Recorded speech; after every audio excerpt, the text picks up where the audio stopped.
Aniya na ang mga dagkong balita karong adlaw sa One Mindanao.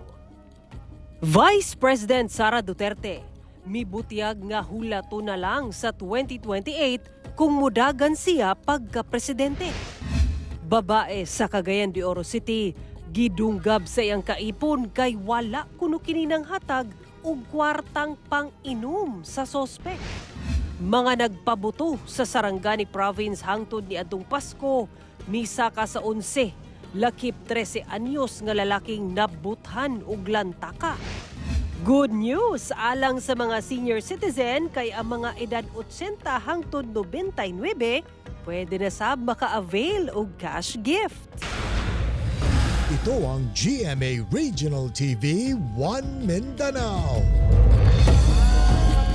Mayong hapon Mindanao, ako si Sara Hilomen Velasco. Operasyon sa barge terminal patabok sa Samal Island gikan sa Davao City 24 oras bisan sa New Year. Ano yung report ni John D. Esteban?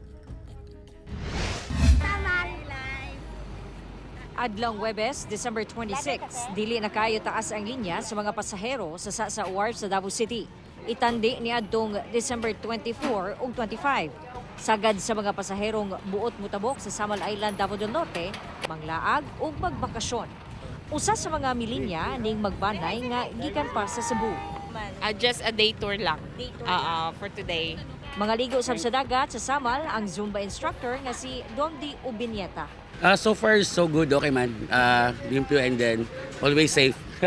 Ang Davao, no? Pero taas gihapon ang linya sa mga sakyanan pasulod sa pantalan. Hinoon, hanay ra ang dagan.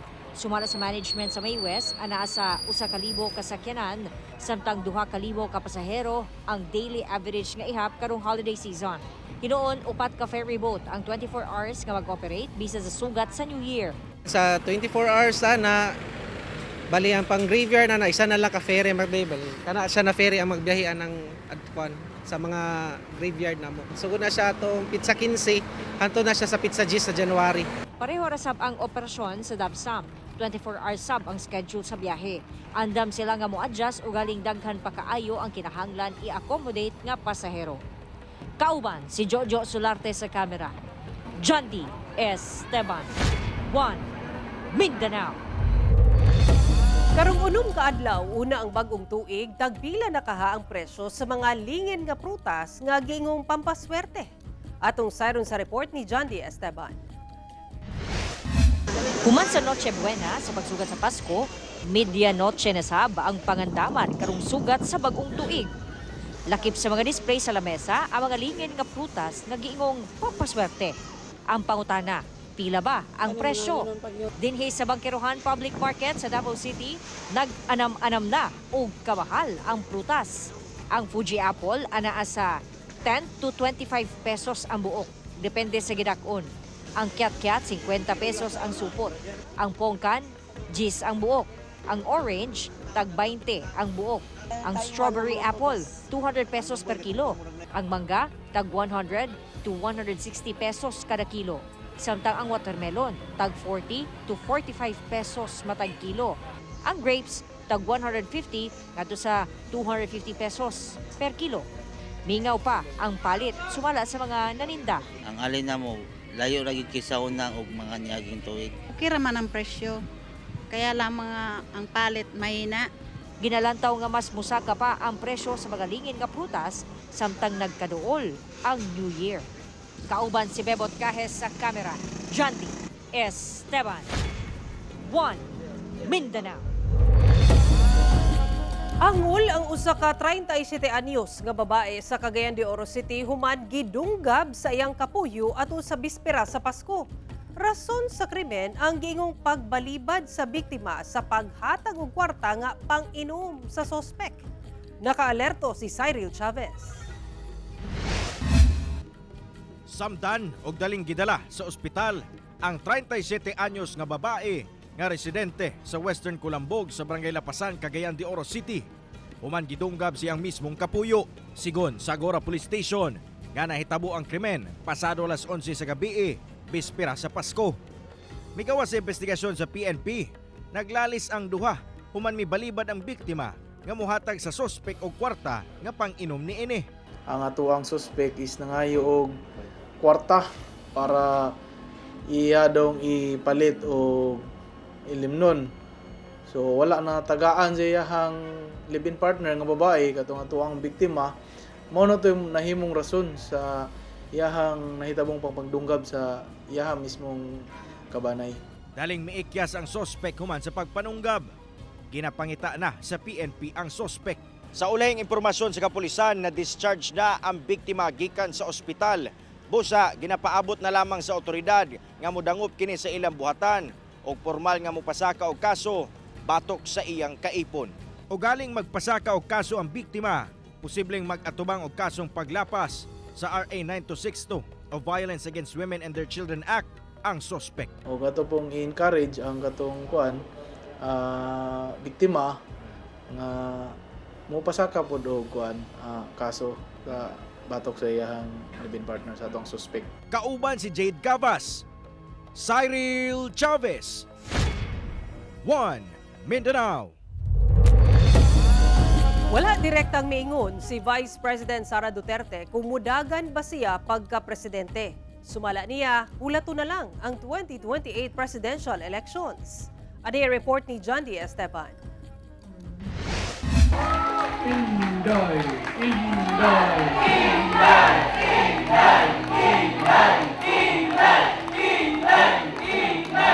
Daw gikampanya na ni kanhi President Rodrigo Duterte ang iyang anak nga si Vice President Sara Duterte nga mamahimong musunod nga presidente sa nasod atol sa Pasko pahalipay sa Taal sa Davao City. basin baya ulitugot sa kalangitan o itugot sa Ginoo. Sunod na mo katulong tindog na mo nga rin ang inyong presidenta. Kahinumduman nga sukwahi kini sa daan ng pahayag sa amahang Duterte ni adtong November 8 nga iyahang gipaundang sa politika ang bise taliwala sa pagabatikos batok sa anak. Sa bahin ni VP Sara, dili pa man ko kandidato no, and I feel ang support ni former President Rodrigo Duterte, but siguro hulaton na lang siguro nato kanang naa na gyud ang contest na makita na nato kinsa na ang mga kandidato for the 2028 presidential elections. una nang giingon ni VP Sara nga ang iyahang amahan ang usa sa iyahang mga abogado sa giatubang nga impeachment complaints. Kumpiyansa ang bise nga wala siya gilapas nga balaod. Luyo ning ini nagpadayon matud pa siya sa pagpatuman sa mga programa o proyekto sa Office of the Vice President. Kauban si Jojo Solarte sa kamera, John D. Esteban, One Mindanao. Good news kay pwedeng maka-avail og cash gift ang mga senior citizen nga edad 80 ngadto sa 99 years old. Atong sayron kung paunsa kini pinaagi sa live report ni James Paulo Yap. James? Giagat sa National Commission of Senior Citizens ang mga octogenarians o nonagenarians nga magparehistro sa Office of the Senior Citizens Affairs aron malakip sa makadawat og cash incentives. Ubos sa Republic Act 11982 o ang Centenarian Act, mas gipalapdan pa ang mga benepisyo nga madawat sa usa ka senior citizen. Kini human nga giamyandahan ang balaod, lakip na sa makadawat og cash incentive ang mga senior citizen nga octogenarians o ang mga nag-edad 80 hangtod 89. Lakip sab ang mga nonagenarians o ang mga senior citizens nga nag-edad 90 hangtod 99. Sa daan nga balaod, bugtong centenarians lang o ang mga senior citizens nga nag-edad og 100 years old ang adunay cash incentives nga 100,000 pesos apan kinahanglan nga magparehistro sa Office of the Senior Citizens Affairs kon OSCA kung asa nga syudad o munisipyo sila residente tungod kinahanglan kuno ipakita ang senior citizens ID. Kinahanglanon sab kuno nga ipresenta ang birth certificate nga maoy magpamatuod sa edad sa senior citizens. 80, 85, 90 and 95 they will receive 10,000 pesos. And those centenarian they will receive 100,000 pesos. It's cash. But they must apply first before they can receive it. Ang maong balaod gikalipay sa 80 anyos nga si Abraham Daniel. Tungod akong tabang kuno kini alang sa iyang tambal matag adlaw. Dako kay kong pagpasalamat nga ang atong gobyerno naghatag ayon sa mga tigulan. Dako kay pasalamat og ingon anak. Mahitabo gyud. Lakip kuno nga makadawat sa maong cash incentives Ang mga senior citizens kami panaw na apan nakaselebrar pa sa ilang birthday nga gitakda sa bagong balaod. Kinahanglan lang kuno nga ipakita ang death certificate, senior citizens ID ug application form nga adunay notaryo sa abogado. Any locality, they can go to their office, USCA, and they will get the application form. There are requirements. You mean apply before your birthday so that it can be processed. And we can submit it before your birthday. Sara, gilauman nga masugda na ang payout sa mga senior citizens cash incentives sa Enero 2025. Sara? Okay, daghang salamat, James Pauliak.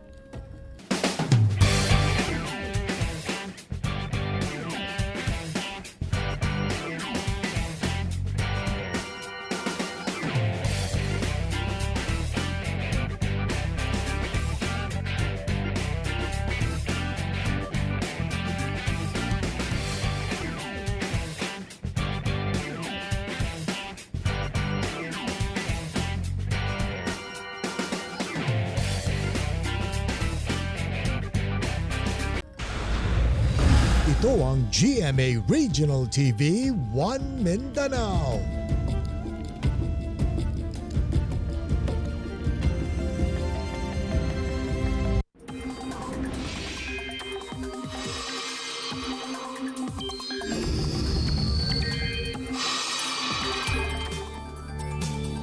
Mga kapuso, bisan sa maayong panahon, ilabi na sa buntag, doon naghihapoy mga pag-ulan nga masinati sa Mindanao dala sa Intertropical Convergence Zone o ITCZ. Sumala sa pag-asa na minusan ang mga pag-ulan sa pipila ka lugar sa nasod, ilabi na sa Luzon sa paghinay sa Northeast Monsoon o Amihan. Aban sumala sa pag-asa, dunay mga pag-ulan sa habagatang bahin sa nasod dala sa Intertropical Convergence Zone o ITCZ, lakip dinhi ang Mindanao.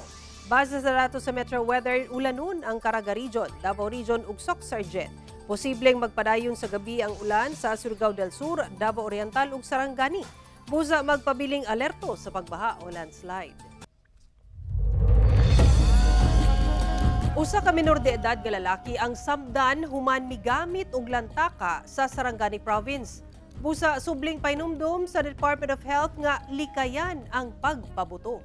Ani ang report ni Efren Mamak. As of December 25, nakatala ang Sarangani Province og tulo ka nabiktima sa pabuto. Lakip dinhi ang usa ka 13 anyos nga lalaki nga nabuthan og lantaka dapit sa iyang mata. Sumala sa Department of Health Soc-Sargent, nahitabo kini alas 6 sa buntag atol sa bispera sa Pasko. Hinoon gilayong natambalan sa ospital ang bata og nakauli na. Natamaan po ang kanyang mata gamit ang boga po habang pinapaputok niya yung boga sa kanilang bahay. Sa datos sa DOH-12, suka December 21 putol 25, 11 na ang natala nga kaso sa fireworks-related injuries sa rehiyon, kung asa napulo niini nahitabo atol sa pagsugat sa Pasko.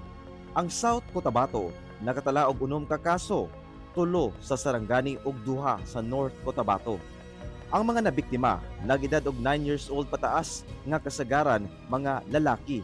Kinsa nakaangkon og minor injuries sama sa pagkapaso sa ilang naong ug pagkasamad sa ilang kamot. Ang kasagaran gipabuto sa mga biktima, mga illegal nga fireworks sama sa lantaka ug 5-star nga triangle. Samtang sa tala sa DOH, ana sa 43 ang kaso sa fireworks-related injuries sa Tibok Nasod, suka December 22 hangtod 25.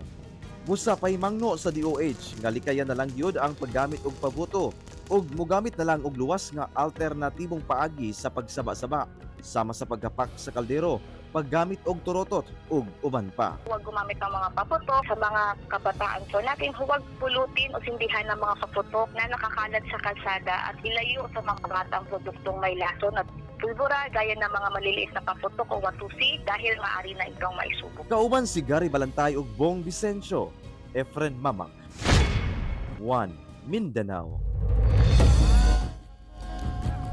Giablihan na ang Pasko Fiesta Grand Bazaar sa Bagoa Playa sa Davao City nga kabahin sa mga aktibidad sa Pasko Fiesta sa Davao 2024. Atong saro ng detalye niini sa live report ni Jandy Esteban. Jandy.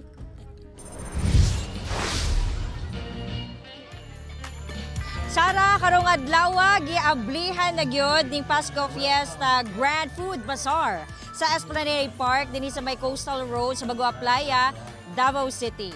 Sumala ni Davao City Tourism Head Jennifer Romero ana sa 32 food stalls samtang 7 ka food truck ang anaa dinhi sa bazaar nga nagdalit og managlahing lami ang mga pagkaon ug ilimnon. Ang mga manuroy sa parke kung bation og gutom, pwede kaayo mo diretso na dinhi. Daghang lami ang delicacies ang kapilian. Ang bazaar hangtod lang sa December 31. Nakapalibot sab ang security personnel alang sa pagpatuman sa seguridad sa lugar. Gani karon dunay gidalit sab no nga live performance sa usa ka banda og dinhi sa facade no sa Pasko Fiesta 2024. Daghan na kaayo nagpa-picture and also top priority gyud dinhi ang seguridad sa katawhan. Gani sa ako ang tuo na ay police assistance desk. Kung nanginahanglan mo og police assistance, you can directly go there. So mga kapuso, katong mga gusto mag-jogging din ug bation mo gutom, uhawon mo, abli kaayo ni dinhi kining Grad Food Bazaar. Sa mga musuroy ug mo celebrate sa ilahang pre-New Year celebration, pwede kaayo dinhi sa Pasko Fiesta Grand Food Bazaar. Sarah. Okay, daghang salamat, John D. Esteban.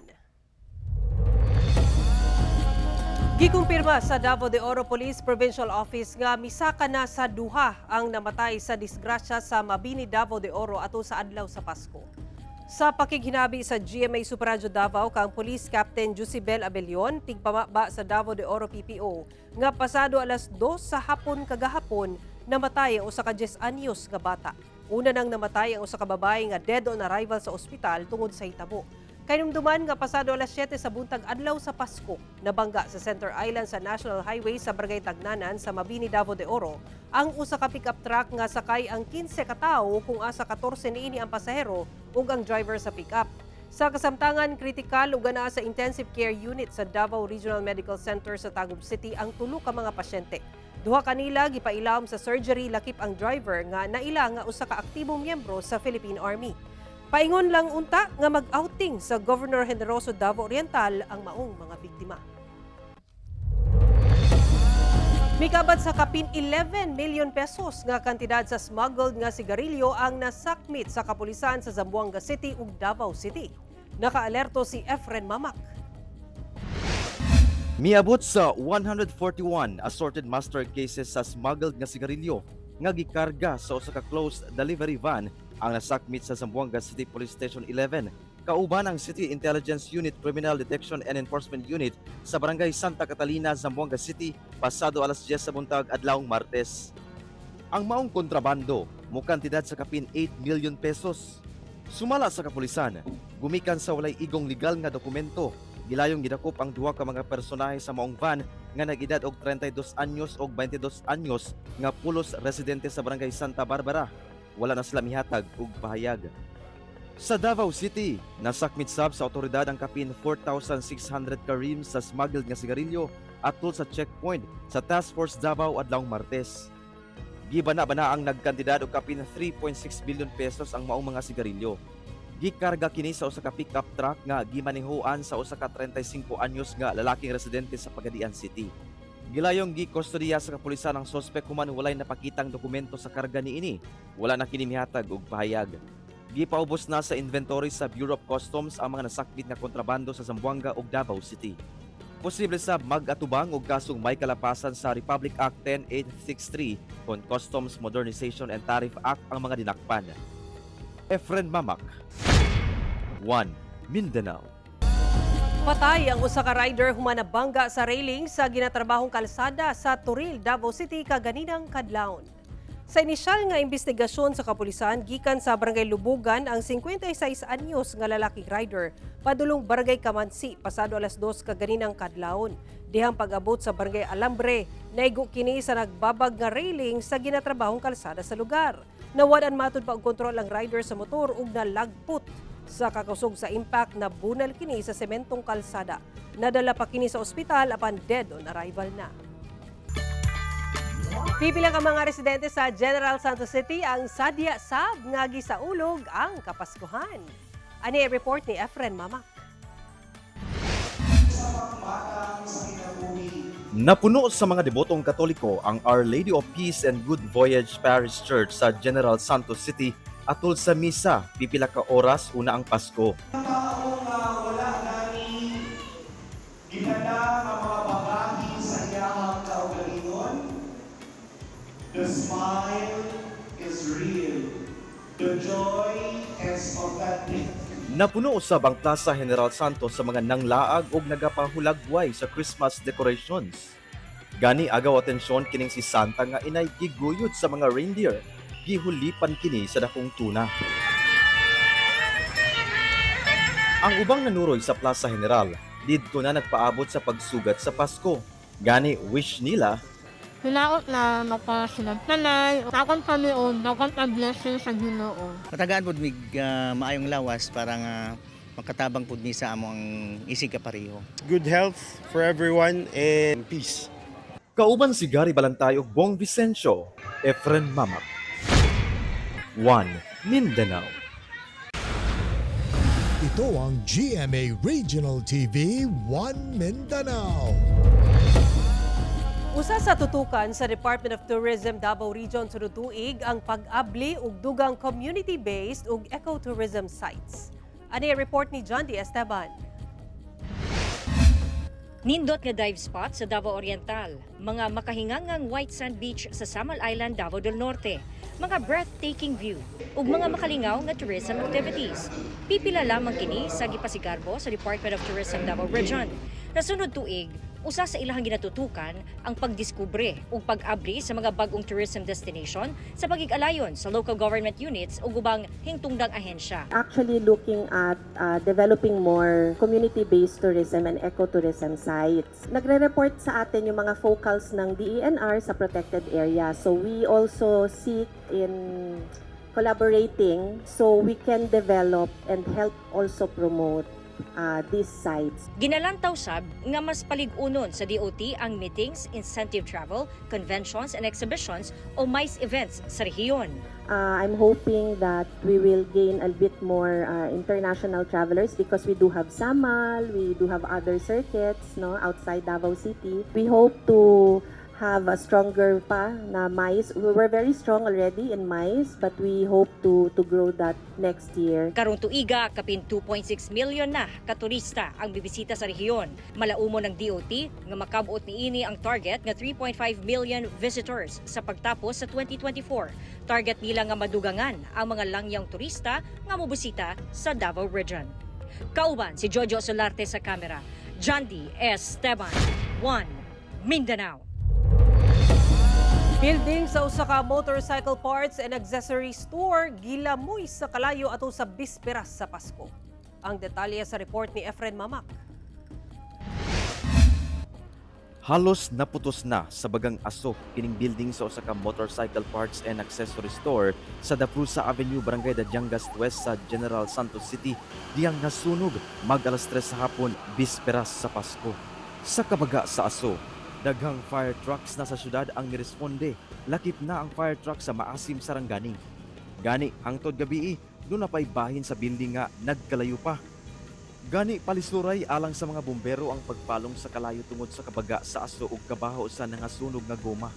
Matud sa usa ka residente sa lugar, una nahitabo ang sunog, dunay naga-welding sa likod nga bahin sa mong building kung asa didto nakabutang ang stock sa ligid. Dugang pas sa nakakita, bag-uhay lang naka-unload og mga ligid gikan sa truck nga nag-deliver. Kay makita na to nga gina-construct nga kuan nga extension, may naga-welding, so bali nga sa welding naghalin. Kaya gina dira pakadto gina dire, nakita man namo na dira puro gina mga tire, tapos mga oil, tanan ng mga baligya nila. Duha ka andanas ang mong building kung asa nagpuyo sa ikaduhang andana ang tag-iya sa maong patigayon kinsa wala ni adtong tungura. Hangtod alas 12 sa udto, adlaw sa Pasko, padayon gyapon ang pagpalong sa kalayo sa lugar. Hinuon walay naangol atol sa sunog. Sa karon ginasuta pa sa kabomberuhan ang hinungdan sa sunog ug ang nadanyos tungod sa insidente. Kauban si Gary Balantay ug Bong Vicencio, Efren Mamak. 1 Mindanao. Nagpahinumdum ang usa ka environment advocate group sa Davao City nga mahimong responsable sa paghipo sa basura karong holiday season.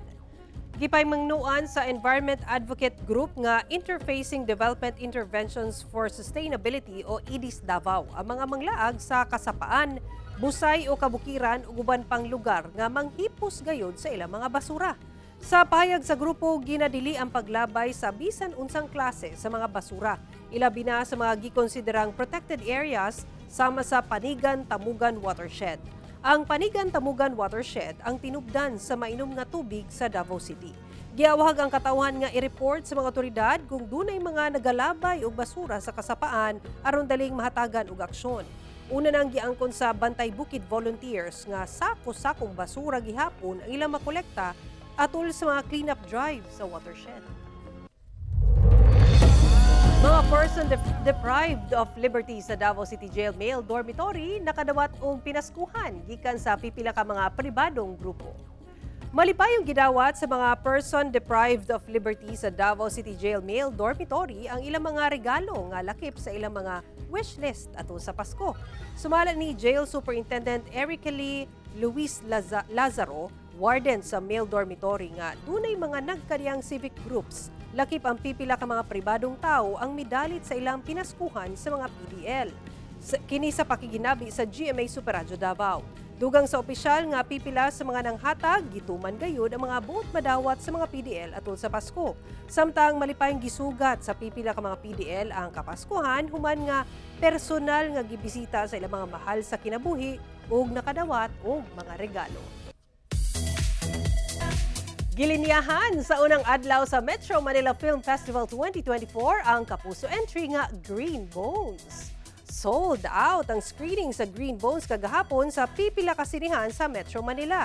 Gani trending kini tibok adlaw sa X. Dungan niini ang kadaghan sa positive reviews gikan sa mga mananaway. Busa isip pagpasalamat, sorpresahon na sab sa mga bida nga sila Dennis Trilly o Ruro Madrid ang moviegoer sa pipila ka sinihan. Nakikiusa sab sa panawagan sa suporta para sa MMFF entries si Pangulong Bongbong Marcos. Mga kapuso, unom kaadlaw na lang, bagong tuig na.